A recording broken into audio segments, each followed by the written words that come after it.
તો રાસાયણિક પ્રક્રિયાઓ દ્વારા રાસાયણિક પ્રક્રિયાઓને અવકાશ રસાયણ દ્વારા કેવી રીતે સમજી શકાય છે? તો ઉદાહરણ તરીકે આપણે આલ્કિનની યોગશીલ પ્રક્રિયાઓ લઈશું.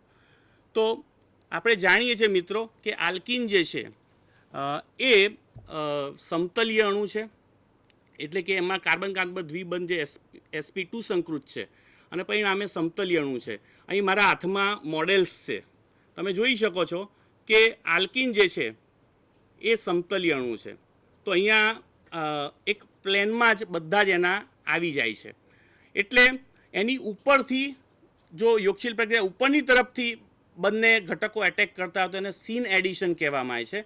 અને એક પ્રક્રિયક ઉપરની તરફથી એક નીચેની તરફથી એમ જુદી જુદી દિશામાંથી એટેક થાય તો એને એન્ટી એડિશન કહેવામાં આવે છે. તો અહીંયા સ્લાઇડમાં તમે જોઈ શકો છો કે એડિશન બે પ્રકારની છે, સીન અને એન્ટી. પણ અહીંયા અવકાશ રસાયણ સમજવા માટે બે જાણકારી ખાસ જરૂર છે. એક તો આલ્કિનનું અવકાશ રસાયણ શું છે, કે આલ્કિન આપણે જાણીએ છીએ એમ સીસ અથવા તો ટ્રાન્સ હોઈ શકે, એટલે કે જેની પર પ્રક્રિયા થાય છે સબસ્ટ્રેટની, એનું અવકાશ રસાયણ સમજવું જરૂરી છે. એ સીસ પણ હોઈ શકે અને ટ્રાન્સ પણ હોઈ શકે. અને તમે ગઈ વખતે જે નોમેનક્લેચરના નિયમો જોયેલા એમાં એને ઈ અને ઝેડ નોમેનક્લેચર કરીને પણ લખવામાં આવે છે. આ ઉપરાંત પ્રક્રિયા વિધિ એટલે કે મિકેનિઝમ છે એનું અવકાશ રસાયણ કેવી રીતે છે, એટલે કે સીન પ્રકારે પ્રક્રિયા થાય છે કે એન્ટી પ્રકારે થાય છે, એ પણ આપણે ખાસ જાણવું જોઈએ. અહીંયા તમે જોઈ શકો છો સ્ક્રીન ઉપર કે જ્યારે બંને પ્રક્રિયકો H2 ધારો કે ઉમેરાય છે યોગશીલ પ્રક્રિયામાં, તો H2ના બંને H જો એક જ દિશામાંથી એટલે કે એક જ સમતલ તરફથી આક્રમણ કરે ને જોડાય તો એને સીન એડિશન કહેવામાં આવે છે. તો આલ્કિનની હાઇડ્રોજન સાથેની યોગશીલ પ્રક્રિયા જે છે એ સીન એડિશનનું ઉદાહરણ છે. એન્ટી એડિશન જે પ્રક્રિયા છે યોગશીલ પ્રક્રિયા, એમાં શું થાય છે તો કે બ્રોમિનેશન પ્રક્રિયા જ્યારે આલ્કિનની થાય છે ત્યારે બીઆરના બંને પરમાણુ એ જુદા જુદા સમતલ તરફથી એટલે કે સામસામેના સમતલ તરફથી એટેક કરે છે અને પરિણામે આ પ્રક્રિયાને અથવા તો આ યોગશીલન પ્રક્રિયાને એન્ટી યોગશીલન પ્રક્રિયા અથવા તો એન્ટી એડિશન કહેવામાં આવે છે. મિત્રો, સૌ પ્રથમ આપણે એવી પ્રક્રિયાનું ઉદાહરણ લઈશું કે જેમાં એક કિરાલ સેન્ટર ઉત્પન્ન થતું હોય. આપણે જાણીએ છીએ કે આલ્કિન જે છે એ સમતલીય અણુ છે અને એમાં એક પણ કિરાલ કેન્દ્ર નથી. હવે જ્યારે એની પ્રક્રિયા યોગશીલ પ્રક્રિયા થાય છે ત્યારે ઉત્પન્ન થતી નિપજ જે છે એમાં એક કિરાલ સેન્ટર ઉત્પન્ન થતું હોય તો 2n પ્રમાણે એના બે સમઘટકો શક્ય બને અને બંને એકબીજાના ઇનેન્શિયોમર્સ હોય. તો તમે અહીંયા જોઈ શકો છો કે અહીંયા જે પ્રક્રિયા આપી છે એમાં 1-બ્યુટીનની HBr સાથેની પ્રક્રિયા છે. 1-બ્યુટીન એ અસમ આલ્કિન છે અને એમાં HBr ઉમેરાય છે એ માર્કોની-કોફના નિયમ અનુસાર ઉમેરાય છે અને સૌ પ્રથમ H ઉમેરાય છે અને એ ઉમેરાવાથી કાર્બોકેશાયન પ્રાપ્ત થાય છે. તમે વચ્ચે જોઈ શકો છો કે કાર્બોકેશાયન છે અને કાર્બોકેશાયન જે છે એ સમતલીય આકાર ધરાવે છે અને એની ઉપર ને નીચેની તરફ એની પરમાણ્વીય કક્ષક ખાલી હોય છે. આ ખાલી કક્ષક પર Br માઇનસ જે છે એટેક બંને બાજુએથી કરી શકે છે અને બંને બાજુએથી એટેક થવાની સંભાવના અથવા તો આક્રમણ થવાની સંભાવના સમાન હોવાથી તમે જોઈ શકો છો કે બંને નિપજ S નિપજ ઉપર અને નીચે R નિપજ એટલે કે 2-બ્રોમો-બ્યુટેન જે છે બને છે એના S અને R બંને સમઘટકો સમાન પ્રમાણમાં એટલે કે 50-50% પ્રાપ્ત થાય છે. તો આમ 1-બ્યુટીનની HBr સાથેની યોગશીલન પ્રક્રિયાથી આપણને રેસેમિક મિશ્રણ મળે છે ઇનેન્શિયોમર્સનું. તો જ્યારે એક કિરાલ કાર્બન ઉત્પન્ન થતું હોય પ્રક્રિયા દરમિયાન ત્યારે બે ઇનેન્શિયોમરની શક્યતા થાય છે નિપજ તરીકે. તો એ બંનેનું પ્રમાણ સરખું હોય છે. મિત્રો, આપણે હવે બીજી રાસાયણિક પ્રક્રિયાનો અભ્યાસ કરીએ. તો અહીં તમે જોઈ શકો છો કે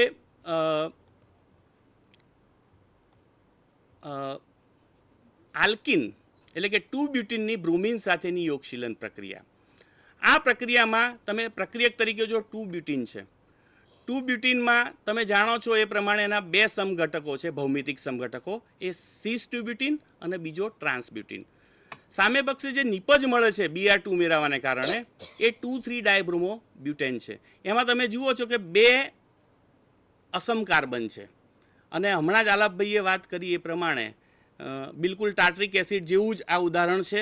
અહીં પણ બંને અસમ કાર્બન સાથે જોડાયેલા ત્રણેય સમૂહો HCl3 અને Br બંને બાજુ સમાન છે, એટલે આ સમતુલ્ય પ્રકારના અસમ કાર્બન ધરાવે છે આ અણુ, અને પરિણામે એના 4 સમઘટકો જે શક્ય પડે 2n પ્રમાણે, એ પૈકીના 2 સમઘટકો એ રેસેમિક મિશ્રણ તરીકે ઇનેન્સોમરની જોડ હોય છે, જ્યારે બાકીના 2 C અને D આપણે અગાઉ વાત કરી હતી એ પ્રમાણે જ અહીંયા એ મેસો નિપજ તરીકે મળે છે. તો આમ આ પ્રક્રિયામાં તમે જોયું કે જે પ્રક્રિયક જે છે 2-બ્યુટીન એ પોતે 2 ભૌમિતિક સમઘટકો એટલે કે અવકાશીય સમઘટકો ધરાવે છે, સીસ અને ટ્રાન્સ, અને નિપજ જે છે એ 4 ધરાવે છે. તો આ પ્રક્રિયાનું ઉદાહરણ છે આપણા માટે હવે કેવી રીતે પ્રક્રિયા થશે અવકાશીય રીતે એ બહુ જાણવું રસપ્રદ બનશે. તો મિત્રો અહીંયા તમે જોઈ શકો છો કે એડિશન રિએક્શન જે છે 2-બ્યુટીનની, સીસ 2-બ્યુટીનની, તો હવે આપણે 2-બ્યુટીન 2 છે સીસ અને ટ્રાન્સ, તો સીસ કેવી રીતે પ્રક્રિયા કરે છે એ આપણે જોઈએ. તો સીસ 2-બ્યુટીન જે છે એમાં એક Br જોડાવાથી ચક્રીય બ્રોમોનિયમ આયન બને છે, અને આ ચક્રીય બ્રોમોનિયમ આયન જે છે એની નીચેની તરફથી A ને B લખેલું છે સ્મોલમાં, એ બંને પ્રકારે બીજો બ્રોમિન એટેક કરે છે, પાથ A ને પાથ B લખેલું છે. તો એ બંને એટેકને કારણે આપણને 2 ડાયસ્ટીરિયોમર્સ એ 2 સમઘટકો મળે છે જે એકબીજાના પ્રતિબિંબ છે, અને આને રેસેમિક મિશ્રણ તરીકે ઓળખવામાં આવે છે. તો 2s 3s ડાયબ્રોમોબ્યુટેન અને 2r 3r ડાયબ્રોમોબ્યુટેન આ બંને એક રેસેમિક મિશ્રણ છે અને એકબીજાના પ્રતિબિંબ છે. મિત્રો આ જ પ્રક્રિયા ટ્રાન્સ 2-બ્યુટીન કેવી રીતે કરે છે? તો અહીંયા તમે જોઈ શકો છો કે ટ્રાન્સ 2-બ્યુટીનની પ્રક્રિયા થાય છે Br2 સાથે. સૌપ્રથમ પહેલાંની જેમ જ ચક્રીય બ્રોમોનિયમ આયન બને છે, પણ આ ચક્રીય બ્રોમોનિયમ 2 પ્રકારે પાથ A અને પાથ B વડે પ્રક્રિયા કરતાં જે 2 નિપજો મળે છે એ 2s 3r ડાયબ્રોમોબ્યુટેન અને 2r 3s ડાયબ્રોમોબ્યુટેન, આ બંને એકબીજાના પ્રતિબિંબ છે, અને સાથે સાથે તમે અહીં જોઈ શકો છો કે એ બંને એકબીજા પર અધ્યારોપિત, એને 180નું પરિભ્રમણ આપો તો અધ્યારોપિત કરી શકાય છે.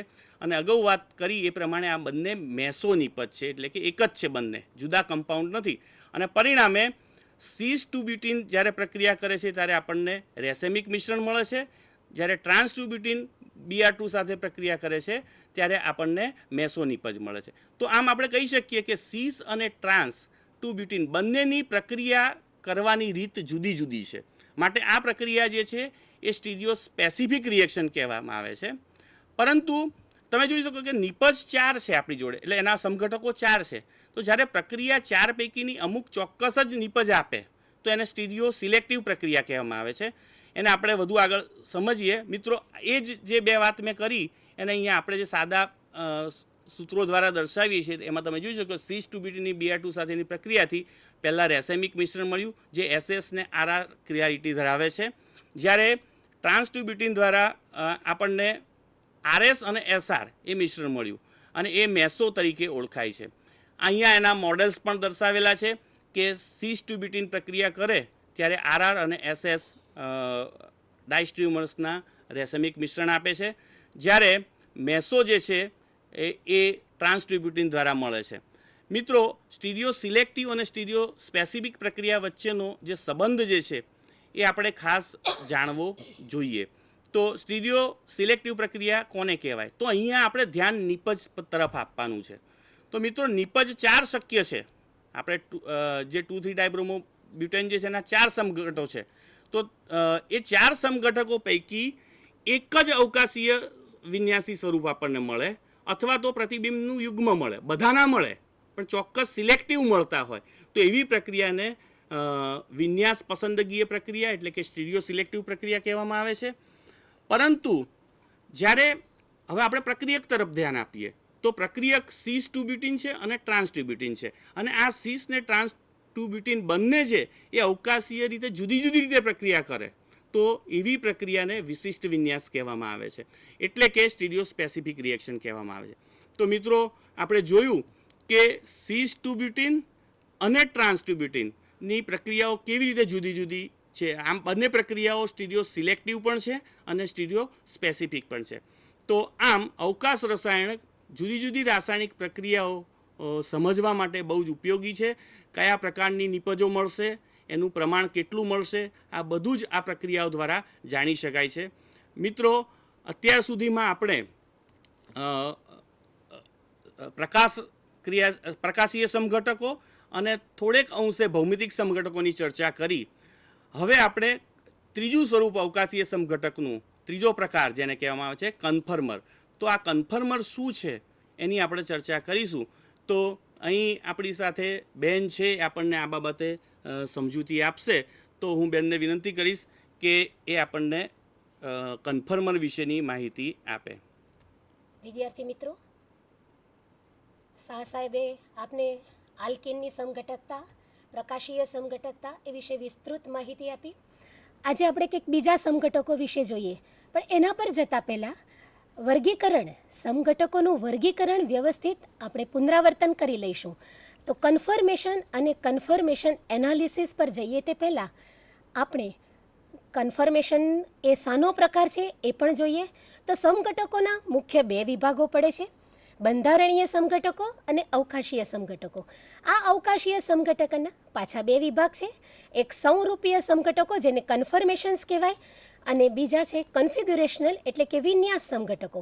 અને વિન્યાસ સમઘટકોનો આપે સૌ વિશિષ્ટ રીતે અને વ્યવસ્થિત અભ્યાસ કર્યો છે. એમાં પ્રકાશીય સમઘટકતા અને ભૌમિતીય સમઘટકતાનો અભ્યાસ આપણે કર્યો. હવે આ કન્ફર્મેશન્સ શું છે?